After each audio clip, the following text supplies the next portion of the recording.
Hello students, कैसे हैं आप सब? आप सभी का हमारे चैनल पर फिर से स्वागत है, जहां हम आपकी पढ़ाई को आसान और मजेदार बनाने में कोई कसर नहीं छोड़ते। आज हम फिर से लेकर आए हैं एक और खूबसूरत हिस्सा एडगर गेस्ट की प्रेरणादायक कविता have you earned your tomorrow का। अगर आपको पिछले दो हिस्से समझ में आए हैं तो इस वाले में भी जरूर मजा आएगा। और हां, अगर अब तक आपने लाइक, शेयर और सब्सक्राइब नहीं किया है तो जल्दी से कर लीजिए। इससे हमें भी अच्छा लगता है और आपको भी हमारी हर नई वीडियो की अपडेट मिलती है। तो चलिए शुरू करते हैं। आइए अब देखते हैं पोएम का तीसरा हिस्सा और इसका मतलब poem lines. Can you say tonight in parting with the days that slipping fast that you helped a single brother of the many that you passed?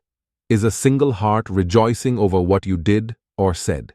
Does a man whose hopes were fading now with courage look ahead?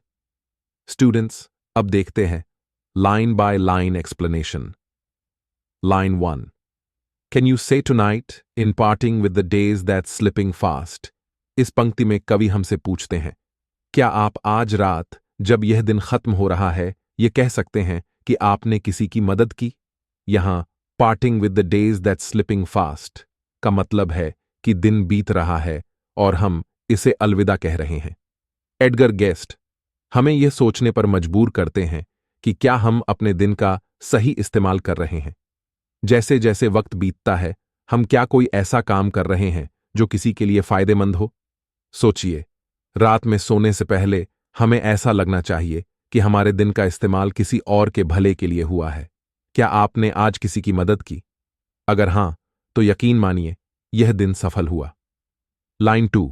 That you helped a single brother of the many that you past.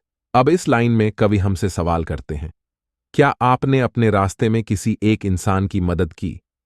यहां कवि ये नहीं पूछ रहे कि आपने कितनों की मदद की, बल्कि सिर्फ एक व्यक्ति की बात कर रहे हैं।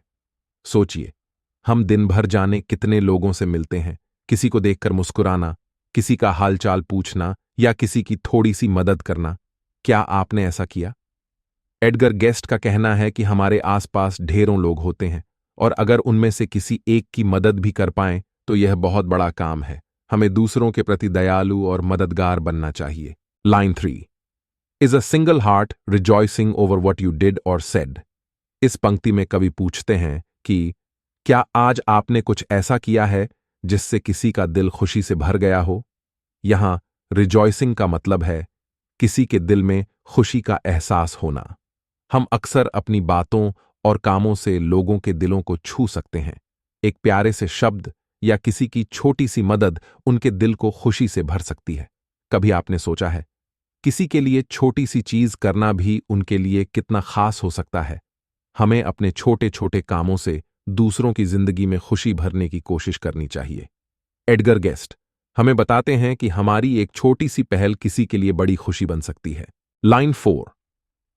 Does a man whose hopes were fading now with courage look ahead. इस लाइन में कवि पूछते हैं, क्या आपने किसी ऐसे व्यक्ति को हिम्मत दी है जिसकी उम्मीदें टूट रही थीं?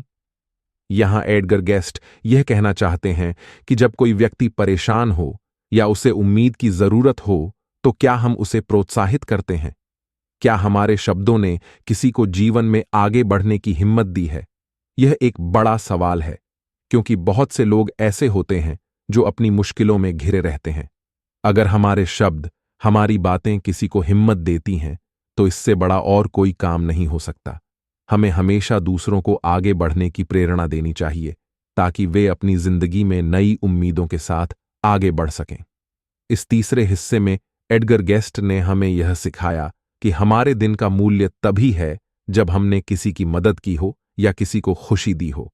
चाहे वो हमारी मुस्कान हो या किसी की उम्मीद को फिर से जगाना, इन छोटी छोटी बातों में जिंदगी की असली खुशी है। कवि हमें याद दिलाते हैं कि हमें अपने हर दिन का इस्तेमाल किसी और की मदद के लिए करना चाहिए। जब दिन खत्म होता है तो हमें यह सोचकर सुकून मिलना चाहिए कि हमने किसी के लिए कुछ अच्छा किया है। यही बात इस कविता का सार है। स्टूडेंट्स, उम्मीद है आपको आज का यह हिस्सा समझ में आया होगा। अगर समझ में आया है तो जल्दी से लाइक, शेयर और सब्सक्राइब करो। अगले हिस्से में हम और भी गहराई में जाएंगे। तब तक खुद से सोचिए, क्या आपने आज किसी को नई उम्मीद दी? क्या किसी के दिल को खुशी दी? मिलते हैं अगले वीडियो में। तब तक खुश रहिए और दूसरों को खुशियां बांटते रहिए।